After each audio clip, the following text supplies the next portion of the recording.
Le fait d'avoir un fonds dans son capital permet effectivement de crédibiliser CitéPI, de la pérenniser aux yeux de ses clients, mais pas que, même aux yeux de ses banquiers, c'est un point qui est important, ou même aux yeux des équipes aussi à quelques égards, ça peut donner une image d'entreprise plus pérenne.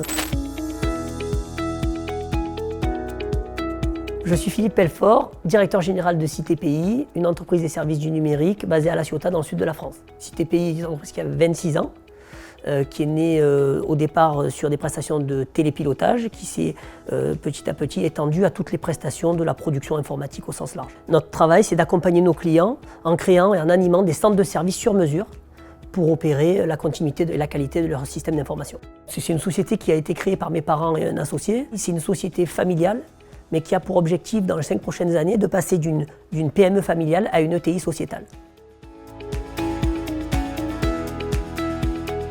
On peut dire que CitéPI, ça a été un développement en 3 phases. La première phase d'investissement de 1996 à 2001, où là il a fallu qu'on constitue l'outil de production. Ensuite, il y a eu la phase en fait, de prise de marché et de stabilisation.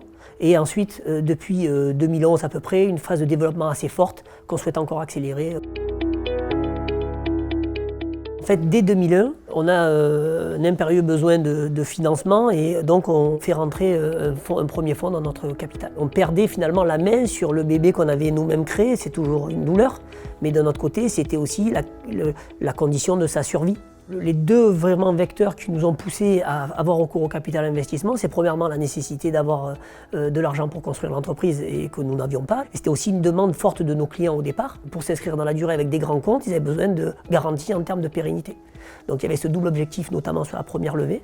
Et puis ensuite, on a toujours gardé un volant en fait, du capital détenu par des tiers investisseurs pour pouvoir de même préparer peut-être une mauvaise année ou peut-être des besoins additionnels en termes de développement. Si on est capable d'autofinancer sa croissance, il n'y a pas de nécessité. Par contre, si vous avez l'ambition de grandir vite et que vous n'avez pas forcément les fonds nécessaires pour le réaliser, le fonds d'investissement me paraît être d'un super apport plus que d'un crédit bancaire, quoi.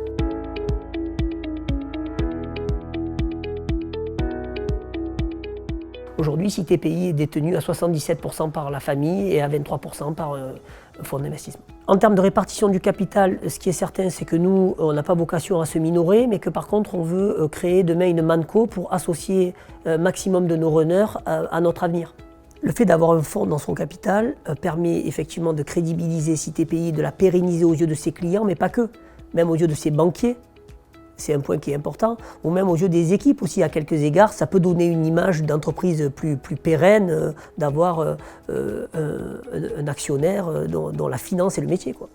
Ils nous apportent un regard extérieur, parce que c'est des gens qui sont habitués à passer finalement d'une entreprise à une autre dans des secteurs d'activité très différents, et qui donc ont une grosse culture de l'entreprise. Tout ce que nous ont demandé les investisseurs et qu'on ne faisait pas avant et qui apportait de la lourdeur administrative était en fait un mal nécessaire à la structuration de notre projet. Cette étape-là a aussi finalement été le point de départ d'une manière de gérer bien plus efficace et qui a été totalement vertueuse et qu'on a encore conservé jusqu'à aujourd'hui.